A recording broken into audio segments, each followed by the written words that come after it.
Rain hammered the empty streets of the Sodo industrial district. A man in oil-stained coveralls knelt beside a stranger's car, replacing a blown tire in the dark, while the teenage girl inside cried into a dying phone. He didn't ask her name. He didn't leave his. By morning, his rundown garage was shaking with the sound of a ringing phone. On the other end, Victoria Hart, the wealthiest woman in the city. She wasn't calling to say thank you. She was calling to say, "Come to me. Now." One act of kindness, one phone call, and nothing would ever be the same. Jack Miller had been a mechanic for 15 years, and every single one of those years had left a mark somewhere on his hands. Grease under the fingernails, scars across the knuckles, a crooked index finger from a wrench that slipped on a frozen bolt back when he was still married, still pretending that working double shifts would somehow hold his family together. It didn't. His wife left when their son was 4. She took the house, half his savings, and whatever was left of his pride. Jack kept the boy the debt and a garage in the Sodo district that looked like it could collapse in a strong wind. The garage had no name on the sign anymore. The letters had peeled off years ago, and Jack never bothered replacing them. People in the neighborhood knew where to find him if they needed him. That was enough. He opened at 7, closed when the work was done, and never charged more than what was fair. Some weeks' fare meant he barely covered the electricity bill. But Jack didn't complain. Complaining required an audience, and he had given up on that a long time ago. His son Ben was 9 now, a quiet kid who did his homework on a folding chair in the corner of the garage, while Jack worked underneath whatever car had rolled in that day. They didn't talk much, but they understood each other. Ben knew not to touch the acetylene torch. Jack knew not to miss the school pickup. It was a small life built on small rules, and it worked because neither of them expected it to be anything more than what it was. That night, the rain came down like it had a grudge against the whole city. Jack was driving home from the garage around 11, his old pickup truck rattling along the empty streets of the industrial district, when he saw the car. It was dark blue, low-slung, with a shape that didn't belong in this part of town. A classic fastback pulled over on the shoulder, hazard lights blinking through the downpour. One tire was completely flat, not just low, but shredded, the rubber peeled back from the rim like torn skin. And inside the car, through the fogged-up window, he could see the shape of someone sitting alone.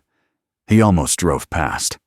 Not because he didn't care, but because stopping for a stranger on a dark road in the middle of the night was the kind of thing that usually ended with trouble.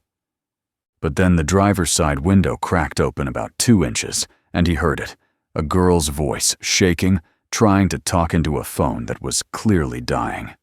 She was young, maybe 17, maybe younger, and she was alone. Jack pulled over. He grabbed his rain jacket from behind the seat and walked toward the car with his hands visible the way you do when you don't want to scare someone who's already scared. The girl stared at him through the gap in the window, her eyes red and wet mascara running down her cheeks in dark streaks. She looked like she hadn't stopped crying in a long time. "I'm a mechanic," Jack said, raising his voice over the rain. "I can change that tire for you if you've got a spare." The girl didn't say anything at first. She just looked at him, at his oil-stained coveralls, at his roughed-up truck parked behind her with its one working headlight, and Jack could see the calculation happening behind her eyes. She was trying to decide whether he was safe. He didn't rush her. He just stood there in the rain and waited. After a long moment, she gave a small nod and popped the trunk from inside the car. Jack found the spare tire and a jack kit tucked in a fitted compartment, the kind of aftermarket setup someone installs when they want a classic car to be road-ready, not just a museum piece. He set up under the rear quarter panel and started working his hands, moving fast despite the cold. The rain hammered his back. Water ran down his neck and soaked through his undershirt. He didn't care. This was just a tire. He'd changed 1,000 of them. A couple of cars passed while he worked. One slowed down, and a man in the passenger seat rolled down his window. "Hey buddy, you trying to impress someone?" the man called out, laughing. His friend in the driver's seat added something Jack didn't catch, but the tone was clear enough, mocking, dismissive, the kind of joke people make when they see a man in dirty clothes doing something they can't explain. Jack didn't look up. He tightened the last lug nut, lowered the jack, and tossed the blown tire into the trunk. When he walked back to the driver's window, the girl had stopped crying. She was holding a folded bill in her hand, looked like $100, and she pushed it toward him through the gap. "Please," she said, "take it." "You're soaked." Jack shook his head. "You don't owe me anything," he said. "Just get home safe. Drive slow on that spare, don't go over 50. He turned and walked back to his truck before she could say another word. He climbed into the cab, started the engine, and pulled back onto the road, without looking back. The rain swallowed his taillights within seconds. The girl in the fastback watched him go. Before he disappeared, she glanced at the back of his pickup through the rain, his license plate half lit by his one working taillight, just clear enough to read. She typed it into her phone with shaking fingers, right below the short message to her mother, just before the screen went black at 3%. "Someone helped me. I'm okay. Got his plate just in case." The next morning came in gray and cold. Jack was already under a Dodge Ram at 7:15, replacing a corroded brake line when his phone rang on the workbench. He let it ring twice before sliding out and wiping his hands on a rag that was dirtier than his hands. The number on the screen was local, but unfamiliar. He picked up. "Is this Jack Miller?" The voice on the other end was a woman's clear, controlled, the kind of voice that was used to giving instructions, not asking questions. Jack leaned against the workbench. "Yeah, who's this?" There was a brief shift on the other end of the line, as if the woman was choosing her next words very carefully. "My name is Victoria Hart. I believe you helped my daughter last night." Jack didn't recognize the name at first. It took him a few seconds to connect it. Hart, like the girl on the road. "The kid with the flat tire," he said. "She's your daughter." Victoria confirmed it. She explained that Emily had saved his license plate number before her phone died, and Victoria's security team had traced the registration to his garage by early morning. But her tone didn't soften the way Jack expected it to. There was no warmth, no gratitude, no relieved mother energy. Instead, what came through the phone was something closer to urgency, something that sounded almost like fear. "Mr. Miller, I need you to come to my office this morning. Not tomorrow.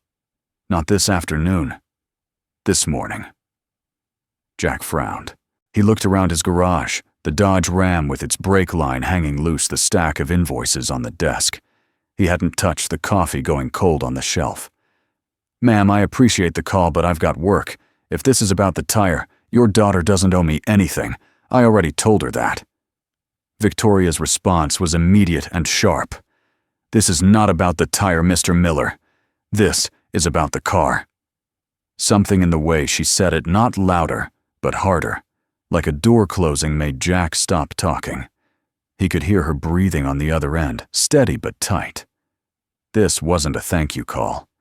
This wasn't a rich woman throwing money at a stranger out of guilt. This was something else entirely. "I'll send a car to your garage in 40 minutes, Victoria said. "Please be ready." The line went dead before Jack could respond. He stood there, in the quiet of his shop, the phone still pressed to his ear, rainwater still pooling on the floor from last night's jacket hanging by the door. Something about the way she'd said, "the car," not "her car," not "the tire," but "the car," sat in his gut like a stone. He didn't know what it meant yet, but he knew, with the certainty of a man who had learned to trust the weight of small things, that the night before had not ended when he drove away. 40 minutes. Jack set the phone down, looked at the Dodge Ram, and reached for a clean shirt hanging on the back of the door. He didn't have one. So he buttoned his coveralls to the collar, instead wiped his boots on the mat, and waited. The black SUV arrived at exactly 8 o'clock. No logo, no plates Jack could read from the doorway. The driver didn't get out, just lowered the rear window and gave Jack a single nod, the kind that meant, "Get in," without wasting a word. Jack climbed into the back seat, and the door shut behind him, with the heavy, sealed sound of something expensive. They drove north through the city without talking. Jack watched the neighborhoods change through the tinted glass, from cracked sidewalks and chain-link fences to tree-lined boulevards and buildings made of steel and tinted glass. 25 minutes later, the SUV pulled into an underground parking structure beneath a tower he'd only ever seen from a distance. He was escorted through a private elevator up to a floor that didn't have a number on the button, just a keycard slot. The doors opened into an office that was bigger than his entire garage. Floor-to-ceiling windows looked out over the city skyline. Everything was white or gray or glass. And standing near the window, with her back to the door and a phone pressed to her ear, was Victoria Hart. She was tall, sharp-featured, somewhere in her early 50s, wearing a dark suit that probably cost more than Jack's truck. When she turned around and saw him, she ended the call without saying goodbye. "You're the mechanic," she said. Not a question. Jack nodded. Victoria walked toward a long table near the center of the room, where a laptop was open beside a stack of folders. She turned the laptop to face him. On the screen was a close-up photograph of a tire, Emily's tire, the one Jack had pulled off the fastback the night before. "My security team recovered the tire this morning," Victoria said. "Look at the sidewall." Jack leaned in. He didn't need to be told twice. The gash in the rubber wasn't from road damage. It was too clean, too straight, a single deliberate cut made with something sharp and flat. A box cutter, maybe, or a utility knife. Someone had sliced through the sidewall on purpose, deep enough that the tire would hold for a few miles before blowing out completely. Jack straightened up and looked at Victoria. "That's not a blowout," he said. "Someone cut that tire." Victoria's expression didn't change, but something shifted behind her eyes. Not surprise, because she already knew. Something more like confirmation. She closed the laptop and folded her arms. "My daughter was driving my late father's car last night," she said. "A 1967 Shelby GT500. It's been in our family since my father bought it off the line. It hasn't been driven in years. It was stored in a private garage on our estate. Emily took it without permission." She looked at Jack the way people look at someone when they're about to ask for something unreasonable. "I need someone to examine that car, not my usual people. Someone with no connection to my family, my company, or my husband." The word husband landed differently than the rest. Harder. Jack noticed it but didn't react. "Why me?" he asked. Victoria tilted her head slightly. "Because you helped my daughter for no reason, because you didn't take her money, and because you're the only person who touched that car last night, who I didn't hire." It wasn't flattery, it was logic. Cold, calculated logic from a woman who clearly didn't trust the people closest to her. She led him down another elevator, through a corridor, and into a climate-controlled garage beneath the estate, a separate property 15 minutes east of the tower. Inside, parked under a dust cover, was the Shelby. Jack pulled the cover back and felt his breath catch. The car was a masterpiece, even in neglect. Deep blue paint, faded but intact, chrome trim, dulled by years of sitting still. But when he crouched beside the front end and started looking underneath, the admiration faded fast. The brake lines had been loosened. The fuel filter was clogged with something that didn't belong there, and the cut on the spare tire's sidewall matched marks he found on the front left tire, faint but deliberate, made by the same hand. "This wasn't an accident," Jack said, sliding out from under the car. "Someone worked on this car before your daughter took it, and they weren't trying to fix it." A man appeared in the doorway of the garage before Victoria could respond. He was tall, well-built, wearing a polo shirt and expensive watch with the kind of tan that came from golf courses, not job sites. He looked at Jack the way someone looks at a stain on a white couch. "Victoria," the man said, his voice smooth and edged with irritation. "Who is this?" Victoria stiffened. "This is the mechanic who helped Emily last night. Jack Miller." The man, Douglas Hart. Victoria's husband, walked closer, his eyes sweeping over Jack's coveralls, his rough hands, his scuffed boots. "A mechanic," Douglas repeated, letting the word hang in the air like something foul. "And you brought him here, into our home." He turned to Jack with a smile that had no warmth in it. "I'm sure we appreciate your help, Mr. Miller, but we have professionals who handle our vehicles. You can go." Jack looked at Victoria. She didn't look at Douglas. She looked straight at Jack, and the message in her eyes was clear. "Don't leave." "He stays," Victoria said quietly. Douglas's smile disappeared. The temperature in the garage dropped 10 degrees without anyone touching a thermostat. Jack agreed to restore the Shelby, not because Victoria offered to pay, though she did, naming a figure that could have cleared his debt 3 times over, but because the cuts on those tires were precise, patient, and planned. Whoever had sabotaged the car knew exactly what they were doing, and they didn't care that a 17-year-old girl would be behind the wheel when it failed. That was enough for Jack. He didn't need another reason. He had the car towed to his garage in Sodo over Douglas's loud objections.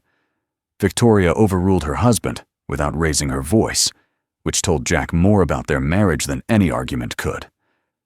For the next several days, Jack worked on the Shelby. After hours, once Ben was asleep on the cot in the back room, Jack would pull the dust sheets off the car and get to work. He rebuilt the brake system, replaced the fuel lines, stripped the interior panels to check the wiring, and the deeper he went, the more wrong he found. Someone had installed a GPS tracker behind the dashboard, military grade, not the kind you buy online. The wiring harness had been tampered with in a way that would cause an electrical short after extended driving, potentially sparking a fire. And inside the glove compartment tucked behind the original owner's manual, Jack found a folded document, a transfer of title unsigned moving ownership of the Shelby from the Hart Family Trust to a shell company called Ridgeline Holdings. Jack didn't know what Ridgeline Holdings was, but he knew the document didn't belong there. He called Victoria that night from the garage, standing over the Shelby's open hood, with grease on his phone screen. "There's a GPS unit hidden in the dash," he told her. "Military spec. And I found a title transfer document in the glove box, Ridgeline Holdings. You know that name." The silence on Victoria's end lasted long enough that Jack thought the call had dropped. Then she spoke, and her voice was different now, not controlled, not commanding, but thin like glass about to crack. "Ridgeline Holdings is a company registered under my husband's personal attorney," she said. "I was not aware of it until 3 weeks ago." Jack leaned against the fender of the Shelby and stared at the ceiling of his garage. The picture was forming now, and it was ugly. Douglas Hart wasn't just a difficult husband, he was making moves. The shell company, the title, transfer, the sabotaged car, it all pointed in one direction. Douglas was trying to seize assets from the Hart Family Trust, and the Shelby, a sentimental relic with no apparent financial value, was a test run. If he could move one asset without Victoria noticing, he could move others. The sabotage wasn't about hurting Emily. It was about making the car disappear. A fire, an accident, a totaled wreck hauled off to a junkyard. No car, no questions, no evidence of the forged transfer. Emily taking the car that night was something Douglas hadn't planned for.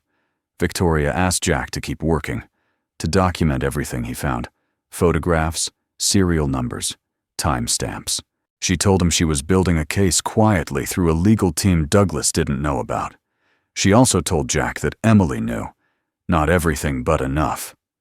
Victoria had told her daughter what was happening with the car, and Emily, without being asked, had started backing up every photograph and document Jack sent to Victoria, copying them to a private cloud server using a personal account that no one in Douglas's circle knew existed.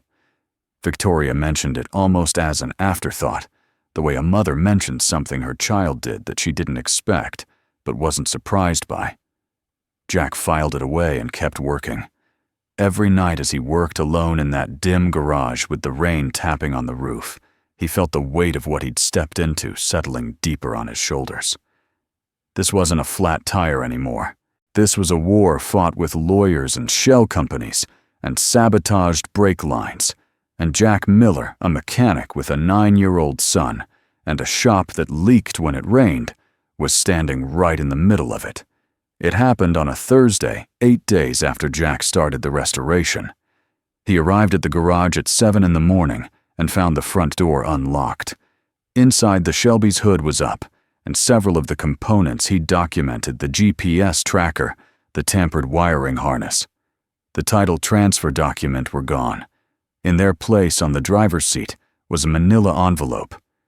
Inside the envelope were photographs of Jack entering the Hart Estate garage, time-stamped and annotated, alongside a typed statement from an unnamed source alleging that Jack Miller had been hired to vandalize the Shelby and steal sensitive documents from the Hart family. 30 minutes later, 2 detectives from the city's major crimes unit showed up at the garage. They were polite but firm. They had a complaint filed by Douglas Hart's attorney, accusing Jack of breaking and entering destruction of property and theft. They had the photographs. They had a statement from a private security consultant, someone Douglas employed, claiming that Jack had been seen tampering with the car on multiple occasions. They asked Jack to come to the station. Jack asked if he had a choice. The lead detective looked at him with tired eyes and said, "You always have a choice, Mr. Miller, but I'd recommend this one." Jack called his neighbor, Mrs. Calloway, and asked her to pick up Ben from school. Then he rode to the station in the back of an unmarked sedan, his hands resting on his knees, his mind running through every piece of evidence he'd photographed on his phone. The phone was still in his pocket. They hadn't asked for it yet. At the station, Jack sat in an interview room for 4 hours. He told the detectives everything: the flat tire Victoria's call, the sabotage, the GPS tracker, the shell company. They listened. They took notes. And then the lead detective leaned forward and said, "Mr. Miller, can you prove any of this?" Jack reached for his phone to show them the photographs, but when he opened the gallery, the files were gone. Every image, every timestamp, every document scan deleted remotely. Someone had wiped his phone clean while he sat in that room. Victoria, meanwhile, was fighting her own battle. Douglas had moved fast, faster than she'd anticipated. Within hours of Jack's detention, Douglas's legal team filed an emergency motion to freeze Victoria's access to the Hart Family Trust, citing security concerns related to the ongoing investigation. Victoria's board members received calls suggesting she was unstable paranoid, working with a disgraced mechanic to fabricate evidence against her own husband. 2 board members called for an emergency review. One of them was Douglas's college roommate. But Victoria had anticipated a moment like this, not this exact scenario, but something close enough. Weeks earlier, when she first discovered Ridgeline Holdings, she had quietly retained a second legal team with no ties to Hart Industries, operating out of a small firm downtown. It was this team she contacted that Thursday night, from a personal phone Douglas didn't monitor, to begin filing a federal referral. They moved fast. The evidence Emily had backed up gave them enough to get attention. Victoria called Jack's garage, but no one answered. She called his cell straight to voicemail. She sat alone in her office 63 floors above the city and stared at the skyline she had built her empire on, knowing that the next 48 hours would decide whether everything she'd worked for survived or disappeared. Jack was released from the station at 9 o'clock that night. No charges filed yet. The detectives told him not to leave the city and gave him a card. He walked out into the cold air and stood on the sidewalk. His coveralls wrinkled his phone useless, his name attached to a complaint that could end everything he had. The garage, his license, his custody of Ben. He took a bus back to Sodo. The garage was dark when he arrived, and the door was still unlocked from that morning. He stepped inside and turned on the overhead light. The Shelby sat there in the middle of the shop, half restored, its engine exposed, its seats pulled apart. The evidence that had been inside it was gone. The evidence on his phone was gone. But the car itself was still there, unfinished, wounded, but still there. Jack stood in front of it for a long time. He thought about what would happen if he walked away. He could close the garage, take Ben, move upstate, find work at another shop where nobody knew his name. He could let Douglas Hart win and never look back.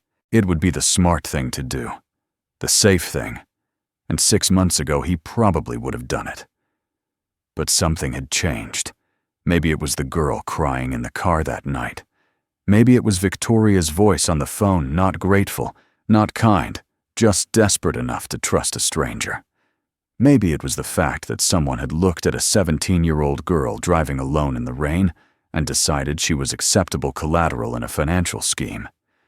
Jack didn't know exactly what it was, but he knew he wasn't walking away. The Shelby was the last piece of evidence. The car itself, its tampered components, its hidden modifications. The traces of sabotage still embedded in its frame was the only thing Douglas hadn't been able to destroy. If Jack could finish the restoration, if he could get the car running and get it in front of the right people at the right time, the truth would be undeniable. But the gala for Hart Industries was in 2 days. Victoria's board was meeting immediately after, and if Douglas secured his emergency motion before then, there would be no gala, no board meeting, and no chance left. Jack picked up a wrench, walked to the Shelby, and got to work. The clock on the wall read 9:22. He had less than 48 hours to finish a restoration that should have taken weeks to save a company that wasn't his and to prove his innocence to a city that didn't know his name. Outside, the rain started again, tapping on the roof of the garage like a countdown. Jack worked through the night. He didn't sleep, didn't eat, didn't check his phone. Not that it mattered, since the phone was nothing but a brick with a cracked screen now. The only sounds in the garage were the clinking of tools against metal, the hiss of compressed air, and the rain that hadn't stopped since the night he'd pulled over for a crying girl on the side of the road. Ben was at Mrs. Calloway's house. Jack had called her from the garage's landline and told her he'd be working late. She didn't ask questions. She never did. That was why Jack trusted her. By Friday morning, he had rebuilt the Shelby's fuel system from scratch, rewired the ignition harness, and replaced every compromised component he could identify. But the engine still wouldn't turn over. Something deeper was wrong, a timing issue maybe, or a failure in the distributor that he hadn't caught during his initial teardown. Jack stood over the open hood, his hands trembling from exhaustion and cold, and stared at the engine like it owed him something. The gala was tomorrow night. If the Shelby didn't start, there would be no dramatic entrance, no undeniable proof, no moment where the truth walked into a room full of cameras and powerful people. There would just be a broke mechanic standing in a leaking garage, holding a wrench, while a rich man got away with everything. He went back in. He pulled the distributor cap and found it a hairline crack in the rotor, invisible, unless you knew exactly where to look. Someone had stressed the rotor just enough to cause intermittent failure, the kind of problem that would look like old age, not sabotage. Jack replaced it with a part from his own shelf, a salvaged rotor from a 1968 Mustang that wasn't an exact match, but was close enough to work. He set the timing by ear the way his father had taught him 30 years ago, back when fixing cars was something you did with your hands and your instincts, not a computer. At 2 a.m. on Saturday, the night before the gala, Jack turned the key. The Shelby's engine coughed once, twice, and then roared to life. The sound filled the garage like a voice that had been silent for years, finally remembering how to speak. Jack sat in the driver's seat with his hands on the wheel and his eyes closed, feeling the vibration travel through the frame, through the seat, through his bones. The car was alive. And so was everything it carried, every trace of sabotage, every fingerprint Douglas's people had left behind, every modification that told the story of what had really happened and who was responsible. Jack shut the engine off and sat in the silence. Then he picked up the landline and dialed Victoria Hart's private number, the one she'd given him the first day, written on the back of a business card in her own handwriting. She answered on the second ring, even though it was the middle of the night. "The car runs," Jack said. Victoria didn't respond right away, and when she did, her voice carried something Jack hadn't heard from her before. Relief. "Bring it tomorrow," she said. "I'll make sure the doors are open." The Hart Industries Gala was held at the Morrison Grand Hotel on Saturday evening, a black tie event attended by board members, investors, journalists, and the kind of people who measured their worth in zeros. Douglas Hart stood near the main stage in a tailored tuxedo, shaking hands and smiling the smile of a man who believed he had already won. The emergency motion to freeze Victoria's trust access was set to be heard on Monday morning. The board review was scheduled for Tuesday. By Wednesday, Douglas expected to be in control of everything Victoria had built. Victoria arrived at 7:30, wearing black, saying little. Emily was with her quiet, watchful standing close to her mother, in a way that suggested she understood more than anyone had told her. The ballroom was full by 8. Champagne was poured. Speeches were planned. And then at 8:15, the valet entrance at the side of the hotel opened, and the sound of a V8 engine echoed through the marble corridor like thunder rolling through a cathedral. Jack drove the Shelby through the valet lane and stopped directly in front of the hotel's glass doors. The car gleamed under the entrance lights, deep blue paint restored to its original shine, chrome trim polished every line and curve exactly as Victoria's father had seen it when he drove it off the lot nearly 60 years ago. Jack stepped out in clean coveralls, the only formal clothes he owned, and handed the keys to Victoria without a word. The room had already started to turn. Phones were out. Cameras were flashing. Journalists who had been half asleep over their appetizers were suddenly very much awake. Victoria walked to the stage. The screen behind her lit up, not with the quarterly earnings report the audience expected, but with photographs. Jack's photographs. Not the ones that had been deleted from his phone, but the copies, the backups that Emily had been quietly making all along.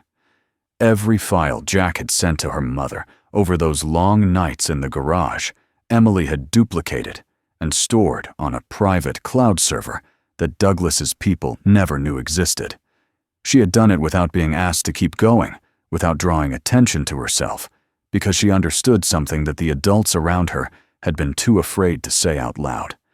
The truth doesn't protect itself. Someone has to choose to keep it alive. The images filled the screen one by one.